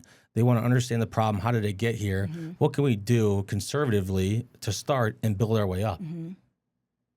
Why wouldn't you want that option? Why would you try to go from here and then just go to the most extreme? Mm-hmm. There's got to be different approaches. Mm-hmm. And before, it was just so focused on this is and this. That's it. A blend. There's a blend of both worlds, right? Just like in your world versus mine, there's a lot of riffraff, Mm-hmm. right? We're all here to help the people. Right. Why are we fighting? Right. I can't do what you can do, and you can't do what I can do. Exactly. But if we work together, we're going to give the best result for the patient. Mm-hmm. I can't do what PT does. I can't do what MDs do. I can do what I do really good. Mm-hmm. And if I could refer you or we could have co-management of actual patients, that's the best thing. Right. I'm not going to say, hey, don't go to her because blah, blah, blah, blah, blah, and I don't agree with this. Why would I say that? I'm going to say, you know what, Dr. Sabrina is great. She brings an integrative approach. She analyzes this, and I think she's responsible in taking care of her patients. That's why I go to her. Mm-hmm. And it's an art. So, it's not one size fits all, Mm-hmm. and everyone has their own little recipe for how they do things. Another analogy. I love it. I You love love it. my Keep them analogies. coming. I mean, someone healthcare write is this not a down? one size fits Can all, someone write this down? unfortunately. We got to record it. We got to keep track of this. But, I'll tell my patients, I'm like, if you asked a pastry chef, like 5 different pastry chefs, like what the recipe is for their chocolate chip cookie, you're going to have 5 variations. So it may not be wrong. It's just a little bit different. Sure. And this is my recipe. That's what I'll say. Dude, I love that one. I was thinking cannoli. What's the recipe for a cannoli? But I like chocolate chip cookie too. That's amazing. Well, and then also just to add to that, like I give credit where credit is due, and everyone has their own specialty or their own diploma in a particular, they went to school for something. That's why I really don't like that general word provider. It drives me like bananas. Like, I think we should just address, because, nurses are great at, for example, like starting an IV. I can't remember the last time I started an IV. I want to give them credit where credit is due. Mm-hmm. So I just think it's really important to address people like, this is an MD, this is a DO. Nurse practitioner, Mm-hmm. PA. I think it's really important to separate that. And everyone has their skill set and their strengths. Let's build off of that. I like that. I mean, it makes sense to me. It makes sense to me. And you're seeing so much stuff out there right now that, people don't know what's fact or fiction out there, Especially right? with AI, too. There's a lot of stuff happening out there You with guys, AI. We had a dentist on the show, Dr. AJ. He's using AI in his practice, like more EHR stuff, clinical stuff like that. But do you guys have AI at all in the medical space? Or is it like, I don't know how it would be rated. Like on our side, it's like, you put a film and AI can help read it. It's like a second eyes. Well, if AI can deal with all the insurance BS, that'd be fantastic. That would be if they good. can do the appeals and the prior authorizations. I actually heard that recently AI was doing refills. Oh, really? Which that can backfire. But I'm kind of laughing that AI should just do the dirty work that we hate to do, like the administrative paperwork. Mm-hmm. I'm trying to think. What was your question? You were talking AI, has it been useful has it benefited you at Have you all, seen or? AI? Have you seen? There's got to be, these hospitals have to use AI for something. I mean, I don't know. I mean, it really hasn't flourished into. I'm sure there's companies working on this stuff, but I see it in our space. Like like AIUs with like helping to read films I was just going to say and that. MRIs Yeah, because that's great. We can miss something Yeah. or not see early like calcifications or and something. so it just helps give a better understanding or a diagnosis on what this possibly could be. It could rule out things a lot easier. That's where I kind of see it. But other than that, or though, charting. It's yeah, nice when they chart for you, like yeah. But Yeah. even then, it's like it's not as personal, right? and you like, have to check it, and then it's also your Absolutely. liability. Yeah. yeah, exactly. There's Yeah. things like that. How is the malpractice insurance side of owning a business on the private side? Like, what do you mean specifically? Was it hard for you to get malpractice? Yes. You know what's so funny? There's this. I only asked that because I know the answer. You know to the- it. Yeah. So I'm not going to name names because I don't want to be on someone's target list. Yeah. Sure, hit sure. list. There's But- lots of different companies too. Yeah, but that there's offer like it. there's this one big one that everyone knows from the medical side, and I mean, I have never had any issues. Right, I've never had any problems. I've never had anything on my record, and they didn't like that I would be combining like my medical care with like functional medicine and then aesthetic medicine. They thought that was a huge risk. And they didn't want to cover me. And then I said, okay, well, what I'll do is I'll like divide it, right? I'll do like, well, let's just use this for like strict medical like insurance. And then we have like our aesthetic side, and then we can use a different company for that. Two different businesses. Two different businesses. Okay. And they're like, well, then we don't know if there's any overlap. So, I mean, yeah, it was really annoying. I mean, we're just trying to help people here. And Yeah, it's crazy, man. We pay per month, and you have to have it. But I mean, it's just stuff like that. It's just interesting Yeah. because it's across the board. I don't know if you noticed, but like, I'm really like, Great posture. yeah, I'm trying to have Great posture. Great Phenomenal posture. I don't posture. normally sit like this, Yeah. but I know I'm sitting next to a chiropractor. Yeah. So Yeah. Okay, so a question that's been in my mind: what is one quality or one trait do you feel a doctor needs to have so that they can be the best practitioner and best provider for their patients? Does someone come to mind at all? well, definitely, I feel like you have to have a really good bedside manner. That's so important because I feel like, you can really learn anything, but if you can't connect with people, like, I feel like that's a missing piece. But, I mean, in general, you have to, like, work really hard. You have to learn how to pivot. I personally think, like, what helped me, I was always very, like, persistent and stubborn and, tenacious, I guess you can say, or stubborn Polish. But I think that was a personality trait that helped me personally because I don't like hearing no. So I'm just like, well, I'm not going to give up. I'm going to do this. So I think my friends will tell you, like, if you want anything done, go to Sabrina. Like, I will find a way to make it happen. So, like, just like a funny story. I remember I went to visit my friend in London. She was studying in London during college. And she gave me a tour, and she showed me Buckingham Palace, and she showed me the guards. And I was like, oh, like, I heard that these guards, they're not allowed to, like, interact or talk or smile even, right, because they're on duty. And she's like, yeah, it's an unwritten rule. They're not allowed to smile. And I was like, oh, yeah? I was like, I'm going to make them smile.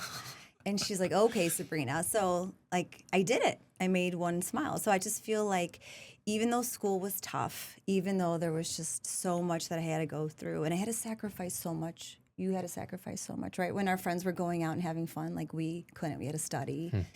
And, well, and then also sacrificing family, like, still to this day, right? But I just did everything to, like, make it happen. Yeah. It's very entrepreneurial. So, I mean, I feel like as you go through life, especially going through graduate school, how did you prepare yourself for that? I mean, you seem from just talking to you very driven. I mean, obviously your parents driven, but is there like a moment in your childhood where you're like, obviously, like you said, you're not going to take no for an answer. Do you have like a situation with your parents or a situation where somebody did tell you no? Like, what was your first entrepreneurial taste of like, okay, like I can do this? If somebody says no, like forget that.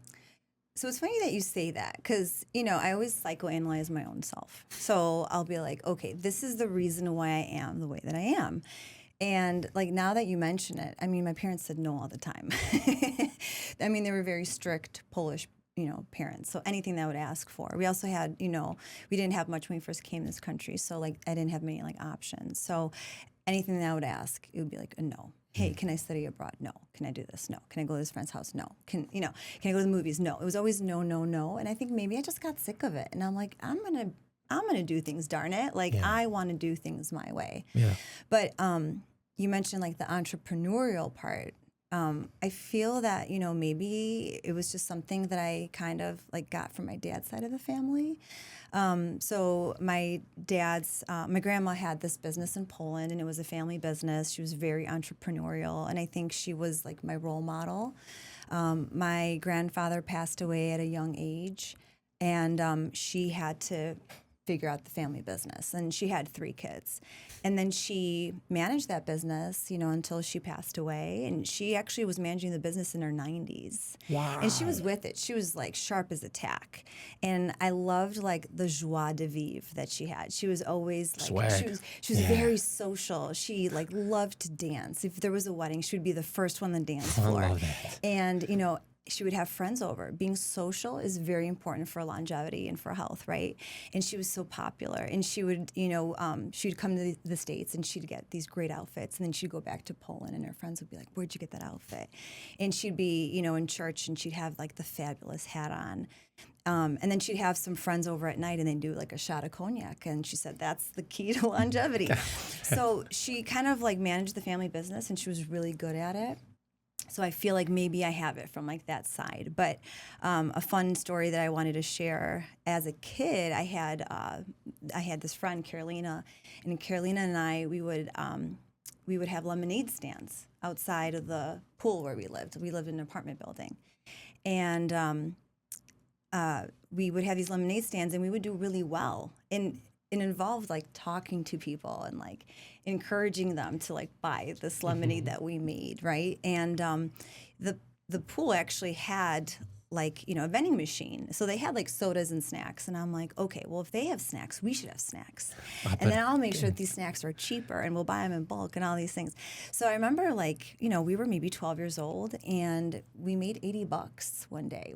And we split it, and then I was like, let's go for a business lunch, and let's go to Omega. Oh, my God. For anyone that remembers or still goes, I still love Omega. Omega's been around forever. It's a 24-hour diner in Niles. But, yeah, so we've always had, like, I've had this, like, entrepreneurial bug. Like, I've always tried to, like, think of, like, what can I do next? And then I remember Carolina and I would, like, go door to door, and we would sell, like, paper products or office products. Or, even when you would get the UNICEF boxes, the donations at school, like, we would go door to door and we'd figure out like how to talk to people and encourage them to donate. So I've always kind of had that, and I've loved it. It's always been like this rush. Yeah, it's fun. I've got a question for you. It's very sensitive to my heart. So obviously, I've got two daughters, and being a father to 2 daughters, I think the most important thing for me is how do I instill the confidence? You're very confident. You portray that. When you walk into a room, you can feel that confidence. Is there something your dad did or your mom did to help with that confidence? Because my wife's very confident. I was very attracted to that confidence of her being independent. And I want to make sure that I'm doing the right thing for my girls, besides obviously building wealth for them and taking care of them. Well, I think that's like a great observation. I love that you're like emotionally in tune with that. And I love that you're thinking about this. So I think, I don't know if I got it from my parents just because they were immigrants. So they always like kind of thought like, can people hear my accent or am I using the right words? But I just remember I was watching this one girl in high school and I just kind of like observed her and I just watched like how she carried herself and I felt like it was an energy and I think I like that energy. And, I talk to my children and I tell them, first thing, when you meet people, like, it's okay to be shy, I don't want to discredit that. I want to validate that, which, by the way, I don't think immigrant parents validate feelings at all because that was never validated when I was a child. But I tell them, I'm like, it's okay to be shy, but I don't want people to mistake that with being rude. So, just look someone in the eye and, like, smile. So I think that's, like, the first step. And then, I also tell my daughter, I'm like, if, one day she's like, oh, this friend was maybe not so nice one day, or this one friend was playing with someone else and that hurt her because she felt excluded. I just remind her, I'm like, listen, honey, like girls are mean when they're 8 and they're still mean when they're 30, 40, 50, 60, it never stops. So, that's a really good question. I definitely was not confident for a long time. I don't think I developed my confidence until my sophomore year of high school, maybe even junior year. And I think it just kind of clicked and it happened. But, the thing is when we're growing up, we rely on our peers and we look for validation from our peers. But then as you get older, you just don't care anymore, And I wish that we could give that to our kids. Let's just not giving an F, because at my age, I really don't care. And I tell people, I'm like, if they don't like me, that's fine. I'm not accepting applications for new friendships at this time. I love that. I love that. Yeah, the confidence is key. I think that's super important, especially with the world just being very male dominant in our professions, whether it's, in medical field, in being an attorney, a dental field, whatever it is. So obviously I don't have a son, but you guys are almost under the gun because of it. So how can you rise above that and have the confidence and having the doubt and instill that, because...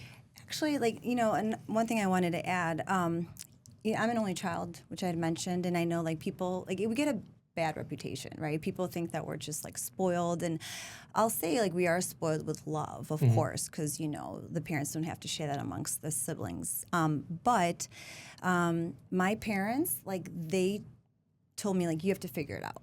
They always kind of instilled, they're you're an only child, so if something happens to us, who's going to take care of you? You have to take care of yourself. And you can't rely on someone, and things change and lives change and situations change, so you have to figure out how to do all this yourself. So when I was growing up, my dad, he would take me to car dealerships, and he'd be like, okay, this is what we're looking for when you're looking for a car. Wow. He would take me to the grocery store, and I remember my dad actually would do the grocery shopping. Okay. And he always liked a good deal, and he would take me to Cub Foods or what's that market off of Greenwood? What town? Fruitful You? In Niles? Jerry's Fruit Market. Jerry's. He'd go to Jerry's, Yes. and he'd be like, this is a good price for cauliflower. And he would teach me the value of money and just how to make it work, how to be resourceful. And, he would go grocery shopping, and he would teach me all these different things, check the receipt, make sure that someone's not trying to rip you off. Here's how you change a tire in case you get a flat, I love that. And he's if somebody did you wrong, confront them and be this is wrong, you owe me this or whatever. So I think just watching that, and just, I was always very independent, and that really, really helped me. And when I went overseas, or even when I went away to college, I wasn't really homesick because I love being so independent. So while some friends were crying and upset, I was this is an adventure. Let's go figure it out. So I don't know. I want to applaud your dad for that, because I don't see it as him treating you as an only child. I see that as him taking the time to put an investment in you and teaching you. That's what you should do as a parent. Yeah. You should take your kids with you. You should show them what to do. Or else how are they going to know? Yeah. Right. And, I'll never forget, I was studying for, I think it was one of the boards. And I remember I was so stressed out, and I was really nervous, and I wasn't confident that I was going to do well. And I started crying. And I was an adult, right? Yeah. Because I was over 18, and he yelled at me. I thought I was going to get some sympathy from him. Nope. And Not I here. thought he was going to give me a hug and be it's going to be okay. And then he's what are you doing? Wipe those. He actually got angry, I think, with me. And he's he's a huge Bulls fan. And he's think of the Bulls. When they play, they have this this pep talk, and they get all excited. And it's all about mind over matter. If it's not in your mind, it doesn't matter. And that's why certain teams can be these undefeated teams. It's what you think is going to happen. You have to manifest that. I raised my kids just like your dad, and sometimes people see that it's wrong. It's not you're treating them like they're not a kid. Right. But you have standards. Right. Because this is how the world is. Mm-hmm. The world's not all sunshine and rainbows, guys. Right. You know, and I don't want to fault my kids because of something I didn't do. Right. And now I'm leading them into, you know, not having confidence or not being able to know how to do something or being taken advantage of when they're, you know, when something happens. Yeah. I mean, it's just not just with girls, but guys too. Mm-hmm. I mean, we do the same thing. People think we're crazy. Yeah, the way we it's treat our like- kids, yeah. because we just have an expectation. Yeah. Like it's just, And and I don't know if it's a culturally, Polish thing, it's an it's a Italian cultural It's thing, a culture thing. Yeah. It's gotta and be that's a how I culture was thing. raised. Exactly what your dad was saying. I mean, I was raised by my nonna and papa. They came here in 1955. Lived with them my whole life. They taught me everything. I mean, I didn't know a Saturday sleep in cartoons. Right. It was you're getting up and Yeah. we're doing We this. got Yeah. chores. Yeah, to do. we're don't going to be work. lazy. Yeah, Right. I didn't know that. Yeah. So I always tell people, like, dude, the entrepreneurship that was like embedded in me. Yeah. Yeah. Like I was like, that was just the normal thing. Yeah. Right. But it wasn't called entrepreneurship. Right. It was just called hard work. Getting Yeah. some work done. Yeah. Yeah. Well, and I mean, that's, it's hard to find hard work these days, right? Like it's difficult. But no, it's funny. I remember like when I was growing up, if I cried, my parents would be like, "Well, I'll give you something to cry about. Oh, my Don't be a crybaby." Don't cry. I'll give you something to cry yeah, about. yeah. And So then it's a you're like, culture. okay, It's a all right, cultural thing. all right. But you know that made me tough. Yeah. So I mean, like, thanks, mom and dad. Yeah. And the Love time. you. There you go. I appreciate it. love Honestly, that. it was great. You know. think about how proud your parents are. Thank you. Like Absolutely. I'm tearing up because like for me as a father to get my kids to that point, dude, like that means that I won. Yeah. Yeah. That means that Very like true. whether I don't care whether it's money, whatever, like I won because everything's about my kids now. It ain't about me. Mm-hmm. And if I can get my kids there, dude, like that's all I want. Yeah. I want you to be independent. I want you to have that. And I feel and that's why I parent so hard and I you know, maybe sometimes I'm a little bit too hard on them, but I want the best for you and I'm not doing it to hurt you. Yeah. I'm You're doing preparing it them. prepare you. Yes. Yeah. And I hope that resonates with you guys listening and watching. That your kids are an investment and they're a product of you, just like you're a product of your environment. So you have to put that time. And for me, that's the ultimate goal is to be able to have my daughter say, you know what, Dad, I love you. I appreciate you. I got this. Yeah. Yeah. Don't worry about me. And I want to tell you another thing too, because you know, you work so hard. I remember watching my dad when he worked so hard, and I never resented him, like ever. I remember he would like take calls just so I can go to private school, and like my mom pretty much, you know, would go to all the parent-teacher conferences and all the pageants and things like that. I never resented my dad for working so hard. I think like that's why I want to work so hard, because I owe it to them. Yeah. Like they did this for me, and I always felt guilty for how much they did for me. Another like funny Sabrina story. I remember my mom was working nights, and my mom and dad would trade off. Like she would come home and then he would work. So she would be naturally very tired. And there was one time where like she just lay down and took a nap and like fell asleep while like she was home with me. And I like woke up because it was like early in the morning and I was hungry and I wanted something to eat. I was 4 years old, and I didn't want to wake her up. I felt bad that she was so tired from working. And my mom, to this day, she's like, I felt like a horrible mother, because she opened one eye and I'm standing in the kitchen and I have this huge ass knife because I had no idea, and I'm trying to make a Nutella sandwich. Nice. Nice. There you go. And I'm trying to use this knife, and she's like, oh my gosh, I felt like a bad mom because you could have gotten hurt. But I was like, no, I was just trying to be like resourceful. I was trying to figure it out. I was trying to contribute. So I think you're doing an amazing job, both of you, and your kids are watching. Thank you. Yeah. And Because they admire it. Yeah, that, you know, people don't tell you too, like the harder you work and the time that you lose, like you do have a regret almost. It like weighs on your conscience, at least for me sometimes. Yeah. No, definitely. Like today, I worked a full day. I came home, said hello to my wife, gave her a kiss, my kids. They went to bed. I know. Tomorrow morning, I'm not going to see them because Right. I'm going to go to work. They're going to be sleeping. Right. You know? So it's, I know they appreciate it. I know my wife does. I know my kids will. It's just, it's what I want to do for them. Yeah. And it, showing them is definitely, or at least I hope, when they watch this. Even doing They'll this understand podcast. it. They'll This understand podcast it. too, man. I hope my kids, like, in 20 years from now or whatever, this thing's on YouTube, like, I hope my daughters, Viviana and Carmelina, they watch this video and know how much their dad loves them and how much I'm doing for them. not just at work, but here in the show to just teach you guys kind of everything that we want to do. And I know you too. Absolutely. Absolutely. My father always growing up, he always said, and this is something I never understood. He always said, Paolo, you're not going to understand now. Yeah. But you'll understand when you're older. Yeah. And I'm like, I hate that. Yes. I hate when you tell me that. I want to say understand that to my kids. One day you'll understand. But it's like, it's so true. It's like, you don't, it's true. In the moment, you don't understand. But later, when you got your own kids, you're like, God, he was right. Yeah. He was right. Yeah. So to pivot, I want to know, in your mind, paint me a picture of where you want Revive. What do you see? Yeah. Do you see multiple locations? Do you see having a sole location? What do you see, whether it's increasing modalities? What's your ideal perfect practice? So I definitely would love to like expand and be like a major center for longevity and wellness. And the more modalities we can bring in, the more people that are, well versed in a particular thing and have things that they can contribute and add towards wellness, let's get them on board. I definitely would like to expand and grow. That's a good question. Would I want multiple locations? Right now, this is like my baby, right? So like I love like being on site and stuff like that. Let's see what happens.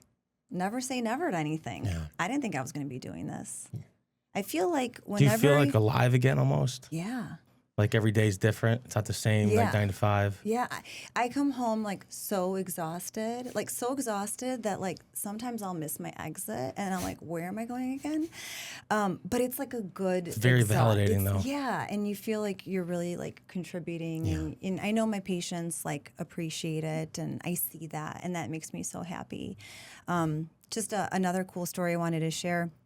When I was a resident and I was working in the ICU, there was a patient that was very ill and she would be in and out of the service like all the time. Like she was always in the hospital and we were always taking care of her. And it didn't matter what rotation and what specialty. We would see her, whether it was like infectious disease or pulmonology or ICU.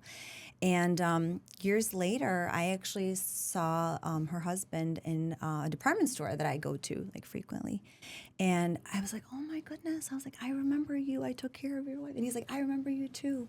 And, unfortunately, she's no longer with us now. But years later, it's been like, how many years now? Like 15 years since I had that rotation. I still see this man at the department store. And he's always like, oh, like, this was my wife's doctor. She took, and he always gives me a hug. And it's just really cool. Like, we get to really build these amazing relationships. But then we also, had some role, when they were going through a hard time or their happy time, Yeah. Like you said, we have these relationships, right? People, like, tell us everything. So, like, we want to know, like, did he propose to her? Like, did she slash his tires? Like, what's the update? Yeah, what's the update? Yeah. Right. Do you have, I got this question, just popped in my head. Do you have, like, what's, like, your favorite, like, I wouldn't say boutique. What's your favorite, how would I say, like, what's your favorite, like, high-end store? Like Louis Vuitton, Chanel. What's your brand? A Goyard? You know what? Now that I'm a business owner, I'm like, it's so not worth to, like, do this anymore. Like, I love fashion, so now I'm mixing, like, high and low. Where do you shop at? You Nordstrom? Are you Neiman Marcus? I don't even have time to shop. Like, I seriously... You got a personal stylist? No, I do it all myself. Really? Yeah, Wow. thank you. So tell us about it. I want to know because, I wear the same pretty much uniform, like polo, Lululemons, and Pullover. Ferragamo loafers, but my wife's like, you got to change it up. But it is what it is. But I'm not a fashionista. My wife is very, she's always like, oh, this is a trend, or I'm like, how are you finding this out? Yeah. Like, I'm like, because I'm not on social media all the time. I mean, we do it, but tell us, like, how do you get your outfits, like your swag, like, Inspiration, yeah. Well, first of all, I really appreciate that because that's kind of like my shtick. So, like, when I come into the office, I actually really enjoy dressing up for my patients. And I feel like they appreciate it. And I've gotten comments, and they're like, I can tell that you put effort into getting ready today. And I'm like, well, this is for you. I want you to feel that you're special, like you're important. I want to show you that I'm taking this seriously. But also, like, I'm keeping up with what's new and trendy, right? And, like, medicine is very similar. And it's also, like, my creative outlet. So, at the end of the day, we always need something to just like not think about medicine. And fashion is that for me. But going back to your question, yeah, I don't have time to shop. Like I barely get to walk into stores anymore. But so I do everything online. But I love Revolve because they have a great return policy. So I'll order a bunch of stuff and then. Sounds like my wife. She'll order like 4 different sizes. Yeah. I'm like, why is the Nordstrom cards? What's up with this? Oh, I got these returns. All right, well, we better return them. But my wife is she only goes to the store to return. She never buys anything. I'm going to the store to return this, and that. Oh, that's What'd so you funny. buy? I do that. I say that all the time too. But yeah, I like Revolve. Revolve is great. They have like a little bit of everything. Is it just for women or they got men's No, stuff? they have men's stuff too. Check that out. Yeah, What check it out. or where's it at? Revolve. Yeah, where's No, that? it's online. Oh, it's online. Yeah, because I don't have time to shop. Interesting. Yeah. I mean, I love like Alo for working out, but once again, I just shop online. For like professional fun outfits, I'll go to Generation Love. That's a big one. For really unique, gorgeous pieces, I love Zimmerman. Those are my top. Nice. Yeah. What about you, Paulo? Bro, you know me. I'm a simple kind of guy. We're like a day, like that's why we're the two. But Stunads. here's the thing. If it's time to turn Oh, up, we're looking fucking fresh. Bella Police, nice and Three-piece clean. suit. Yes. Yeah, I'm a little upset at myself that I didn't up my game today for Dude, you look beautiful. I appreciate that. That's very But nice I of want to you. see this 3-piece suit. Oh, When are we- we I got all? one. We get nice and Yeah. I cleaned got up. mine, We made get to cleaned up. measure. Yeah. But that's why like we're the two Stunads because like when I go to work, I dress professional. Right. But when I'm home, I'm wearing a Dago tee. Like V-neck. I'm deep who V. I am. Yeah. I mean, yeah. not that I'm a different person. Right. But like Right. the patients expect. And you you're to show on. up. Yeah. Like you said, look good. Feel good, play good, man. That's what it's all about. Yeah. That's No, what it's all but- It's about. funny, like when I'm just like wearing like sweats and like I have no makeup on, like sometimes I'll run into patients and I'm like, oh gosh, of course they have to see me like this. And someone like made a comment the other day. I was getting my hair done. She's like, oh my gosh. She's like, this is like the real Dr. Indyk because I always see you like dressed up and I'm like, this is me. I'm just an average person trying to get their hair Yeah, done. my staff runs into a lot of patients too. It's just gas station, dude. Sure. Restaurant. I feel like I'm like, oh, let me buy him a drink. Yeah. You know? It's funny. One time I was checking at O'Hare, and the TSA person was looking at my phone, and they're like, "Oh, you take care of my mom." No way. And I'm Oh. like, "Okay, like, what's your mom's name?" And That's she said her name, and I was crazy. like, "Yes, I do." And she's actually due for her annual physical. Give her a So call. tell her to call me and come in. She hasn't been in a while. Yeah. So it's funny. Like, I'll remember people's history, their medical history. Yeah. But I don't remember like my garage passcode. Oh my I God. always I'm setting off the alarm, or like my phone passcode has to be so simple because I always forget it. Yeah. That's always weird too, because like we have got like 20,000 followers on YouTube, and when I've seen a few people in public, they're like, "Oh my God," I'm like, "Yeah, I'm just me. How you doing, buddy?" Like, that's happened to me too a You couple know? times. It's weird. yeah, it's weird. we're not like no celebrities, but it's I feel like I know you. I'm like, I yeah, don't know who you exactly. are. It's weird, dude. This is weird. Yeah. Especially in practice. With the amount of videos we put out, like patients come in and they're like, I feel like I already know you or I know the staff. Yeah. Which is comforting cool. because like they, and it's nice. Yeah. So tell me about you, Yeah. Like, Yeah. I wanted to ask one question specifically. What's one piece of advice that you would give anybody looking to go into, whether it's a medical field, PT, chiropractic? What's one thing that is going to keep them motivated or something that they should keep in the back of their mind that you think is a good driver? You mean like when they're first going into school or when they're whether going it's to practice? It doesn't matter. You could do whether they're going into school or postgraduate school in practice, whatever you want. Yeah. Well, I think it's just really important that you love like what you do, because some people just get into it for like the wrong reasons. And if you get into that, then you're going to be disappointed very quickly. And you know what? Like it's always going to be tough, but it's really like, here's another thing I tell my kids. I always say, if you're not having fun, you're doing it wrong.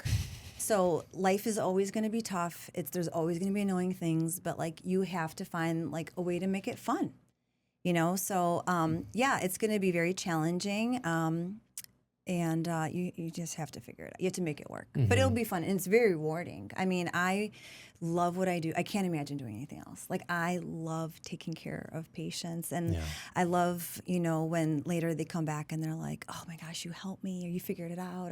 I have one patient, he tells me all the time like that I saved his life. Wow. And like I like showed it to my kids. I'm like, look, like this is what mommy did. Like, give me some credit. I want you to Yeah. know Yeah. like Yeah. what I did, you know? So, Cool. I've got a couple quick fire questions. okay. So when I answer these questions, this is the first thing that comes to mind. Okay.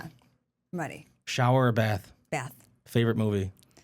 National Lampoon's Christmas Vacation. Oh, wow. That's it. I Celebrity, can watch that over and over. celebrity crush? I pass on that one. I can't think fast Takeout enough. or fine dining? Fine dining. Coffee or tea? Coffee. We have a Polish word for coffee time called kawusha. So, I mean, it's always a coffee. I love the aroma. It's just so like invigorating and Roses or... Fuck. Well. How about roses or mixed bouquet? roses. Man. Vodka or tequila? Ooh, that's a good. You know what? Right now it's gin. Really? I would have said vodka. with the Curveball for Polish. sure. So I sure. do love vodka, but I do love tequila, especially like, reposado. I mean, but now it's gin.